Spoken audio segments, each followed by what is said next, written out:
وحوي اهو فات شعبان واهو جه رمضان. ارقصوا يا بنات قولوا لي كمان وحوي يا وحوي يا حلوة وحوي. بابا جاب لي فانوس احمر واخضر سنة للسنة عمال يكبر. بابا جاب لي فانوس احمر واخضر سنة للسنة عمال يكبر. وانا جاية بغني وبعد ما اختار على قولة وحوي وكمان وحوي.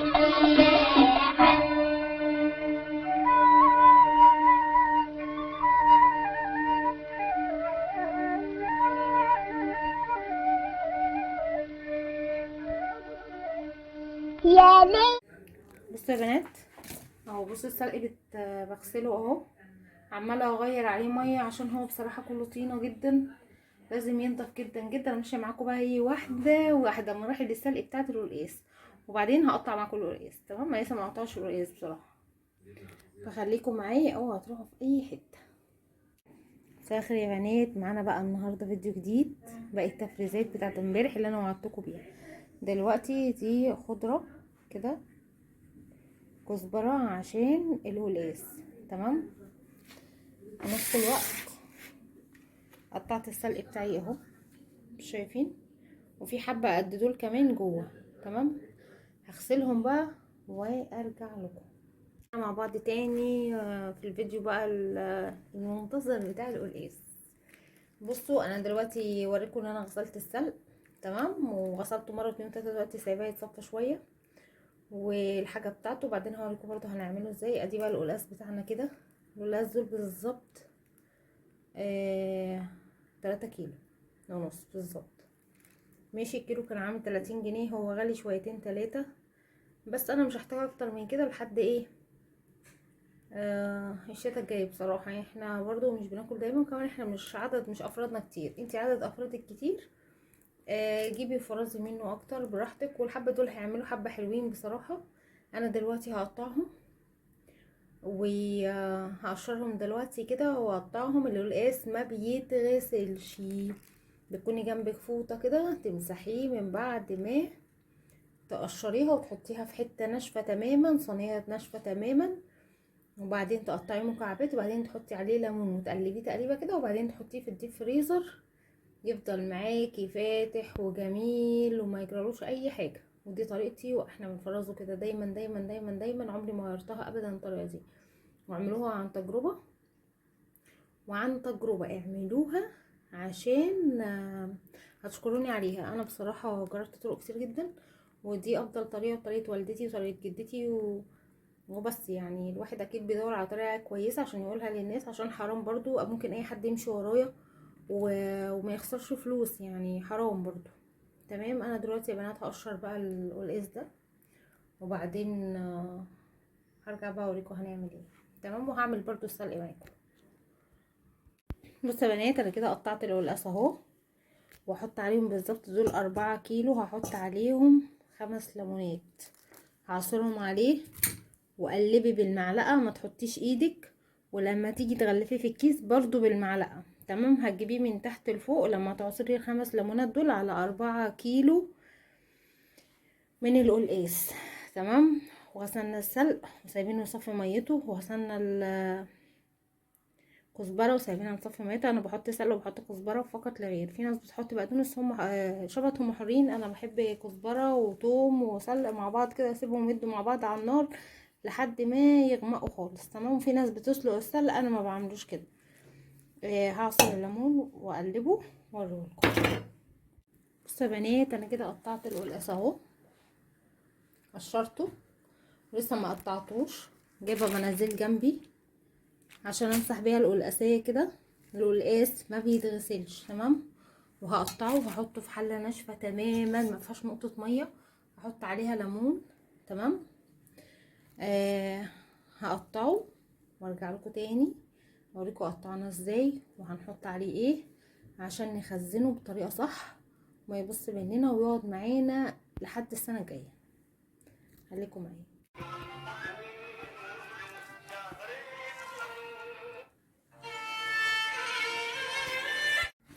بصوا يا بنات، ادي كده الكزبره سايباها تنشف، وادي السلقه اهو كتير، جايبه 20 حزمه بصراحه. وادي القلقاس بتاعنا بعد ما اتقطع ويتحط عليه الليمون، ده التفريز الصحيح، لازم يتحط عليه ليمون ويتقلب من فوق لتحت زي ما انا قلت لكم بالظبط. وبعدين تعبوه في اكياس وتشيلوه من سنه لسنه، وبالهنا والشفا على قلبكم يا رب. ودي خضره للمحشي، كل ما بنزل واطلع اجيب شويه خضره للمحشي يبقوا عندي ايه احتياطي. تمام. دي كده اهي، دي الحاجه بتاعتي كده. هوريكم بقى ايه. هحط بقى السلق دلوقتي على النار، ومعاه الكزبره، معاه توم. هحط عليه شبكه التوم دي كلها بصراحه عشان دول 20 حزمه، واسيبهم بقى يدوا مع بعض. وهعبي دلوقتي هحطه في اكياس القلقاس، وهحط برضو الخضره في قلقاس في اكياس، واشيلها في الديب فريزر. تمام. خليكم معايا متروحوش في اي حته. بصوا يا بنات، القلقاس اهو طلع ايه. دي 1 2 3 4 5 6 اكياس قلقاس. ودي الخضره بتاعت المحشي. تعالوا بقى ايه اوريكم السلقه اللي عاملاها على النار.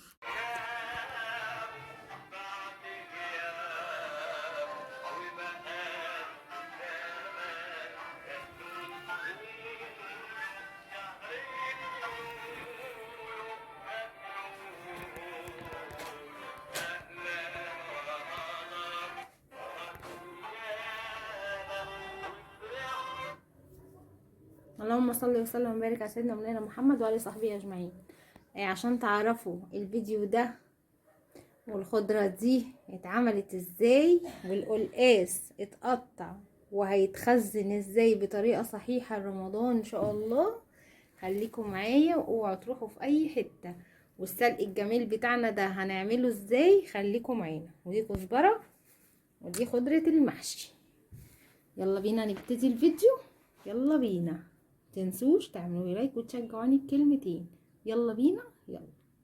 بصوا يا بنات، السلق لسه على النار اهو. بصوا انا ماشيه معاكم خطوه بخطوه، معلش عشان الدخان. تمام.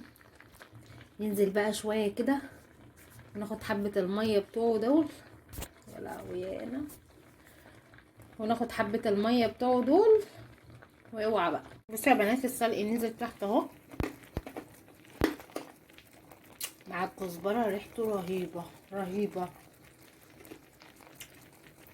اما ينزل شويه ويدبل شويه، اقوم بقى مقلباهم بسمنه وثوم، وبقى الله الله الله اوريكم. خليكم معايا. بصوا كده السلق بتاعي بعد ما غسلته قسمته كده على 3 حلل اهو، ومغطيه عليه جدا لحد ايه ما ياخد بقى ويدي مع نفسه كده، وكل ده ينزل تحت ويستوي شويه. وبعد كده هفرم بصراحه الكزبره الفريش اللي انا عاملاها والثوم، واقلبهم بقى مع ايه في حته سمنه كده بس، وافضل بقى اشوحهم مع بعض لحد ايه ما يسود. هرجع لكم تاني بعد السلق ما يخلص ان شاء الله. بس يا بنات، السلق اهو لسه على النار، يخلص ناخد حبه الميه، وبعدين بقى نقلبه في السمنه والثوم بقى، واوعى نديله ادي ماشي. وارجع لكم تاني. بس يا بنات، السلق وصل لحد فين. بصوا ريحته تحفه تحفه والله العظيم. لو جربتوا الطريقه دي وهم ملهاش حل. بصوا اما بقى نوصل للاخر هقول لكم على فكره، ده الزيت والسمنه والحاجات دي لسه بقى كل ده هيتشرب ويقعد يستوي كده ويتحمر كده. ياه فظيع، ريحته فظيعه. هرجع لكم تاني بقى، خليكم معايا. بصوا يا بنات، انا كده اهو حاطه بقى الثوم والسلق والحاجات بتاعت امبارح اهي. السلق مثلا الكزبره والثوم هسيبهم بقى. ده انا حاطه سمنه وحاطه زيت، وسايباهم بقى ايه نزلت ما تشربها، فاهمه. هو هتاخد دي مع نفسها لحد ما تغمق كده، واحس ان هي خلاص، واقوم بقى ضربها في الخلاط واوريكم بقى احلى سلق والقلقاس. خليكم معاكم شويه هوريكم واصل لفين. بصوا يا بنات، هنكمل بقى الفيديو بتاع السلق. هنا حطيت معلقه سمنه كبيره، وحطيت حبه زيت وسايباهم كده يقدحوا، وهحط فيهم السلق وابتدي اقلب فيهم بالثوم سليم، وبعد كده هضربهم في الطبخ. خليكم معايا. انا بقى بشارككم معايا كل تفصيله عشان خاطر تبقوا معايا خطوه بخطوه، عشان ما تعرفش يعمل قلقاس، وانا برضو كنت من ضمنهم والله. انا عايزاكم بقى تشتركوا في القناه. شايفه ناس كتير قوي متابعيني بس محدش بيشترك في القناه. يعني فرحوا وياك كمان اصلا لمامتك، فرحوا بس اشتركوا فيها. وخليكم معايا بقى نكمل فيديو ايه بتاعنا. بصوا يا بنات السلق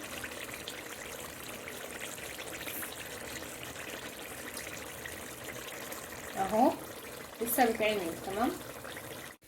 بصوا يا بنات السلق اتعمل بقى كده، بقى جميل اغمقي بقى. بصوا يا بنات كده السلق اتعمل بالطريقه اللي انا عايزاها. ماشي، هسيبه بقى يبرد وايه واضربه في الكبه بتاعتي. تمام. واقسمه بقى على اكياس وعلى عدد الاكلات والكلام ده.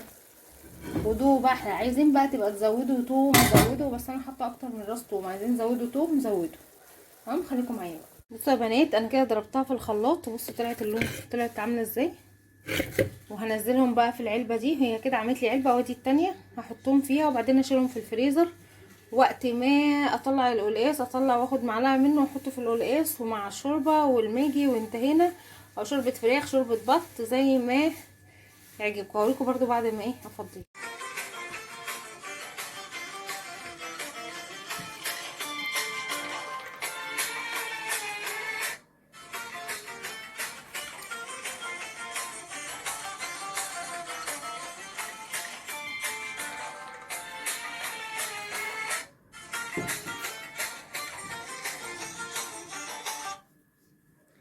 مساء الخير يا بنات. بصوا ده بقى الفيديو بتاعنا، وده نهاية الفيديو بتاعنا. بصوا دي السلق اللي انا كنت بعمله و من امبارح للقلقاس بتاعنا. وادي القلقاس بتاعي اهو. بصوا فاتح حتى امبارح بعد ما شلته في الفريزر. بصوا عامل ازاي. بصوا البسله، بصوا الفلفل الالوان. جربوا الطريقه دي على ضمانتي وان شاء الله يعجبكم الفيديو. لسه بقى مشتركش في القناه يشترك. مش هقول لكم اشتركوا واعملوا لايكات انتوا اخواتي. انا مبسوطه النهارده كان اول يوم افتح لايف، ومبسوطه ان في ناس حضرت معايا اللايف. بس بقى كل سنه وانتم طيبين ورمضان كريم عليكم، واللهم بلغنا رمضان فاقدين ومفقودين. وده بقى كان الفيديو بتاعنا، او باقي الفيديو بتاع التفريز بتاع امبارح عشان انا خلاص خلصت. استنوني بقى في فيديو جديد ان شاء الله. هنعمل مع بعض تفريزات بقى الفاكهه. هجيب برتقال، نعمل برتقال بالجزر، هجيب فراوله، هجيب جوافه ان شاء الله.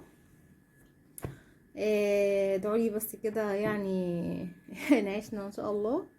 بس كده، وده نهاية الفيديو بتاعنا، واشوفكم على خير وباي باي.